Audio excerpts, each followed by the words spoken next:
bonjour à toutes celles et tous ceux qui ne manquent aucun numéro de la revue de presse quotidienne de l'Intelligent TV. L'actualité de ce jour est quasiment saturée par la sortie de route de l'animateur Yves Dembella ce 30 septembre 2021 sur les antennes de NCI.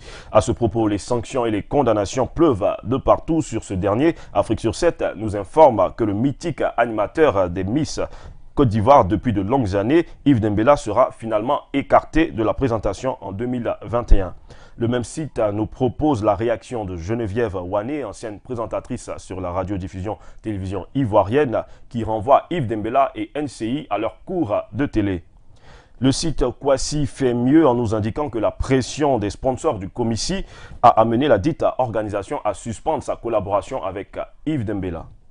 Les hommes politiques ne restent pas en marge de cette pluie de condamnation avec Albert Touakeus, ex-ministre et président de l'UDPCI, qui dit, selon Presse Côte d'Ivoire, la Côte d'Ivoire ne peut pas être cette terre où n'importe qui se donne le droit de faire n'importe quoi.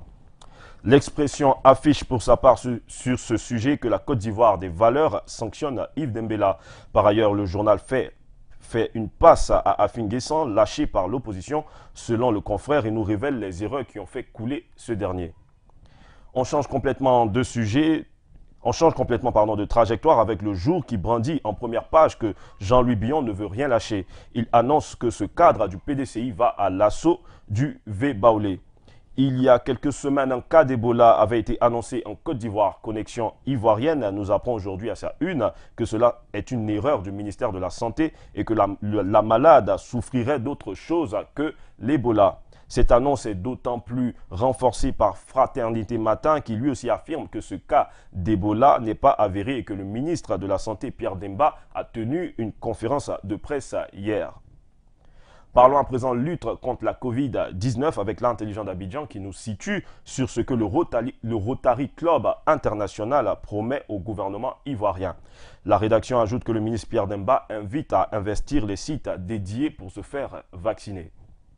L'avenir au sujet de la création d'un nouveau parti politique par Laurent Gbagbo écrit ceci. Une tentative de rapprochement échoue des hommes au cœur de la médiation. Gbagbo se retranche à Mama. Nous terminons avec le Patriote qui se penche dans un dossier sur l'utilisation du gaz butane dans les transports en commun. Le confrère nous invite à savoir comment les Ivoiriens côtoient la mort au quotidien, le silence troublant des autorités autour de cette affaire et les sanctions encourues par les contrevenants. C'est terminé pour aujourd'hui. Nous avons pris plaisir à partager ces unes des journaux avec vous. N'hésitez surtout pas à vous abonner sur nos différentes pages que sont Facebook, YouTube et Twitter ainsi que notre site web. D'ici là, portez-vous bien. À très bientôt.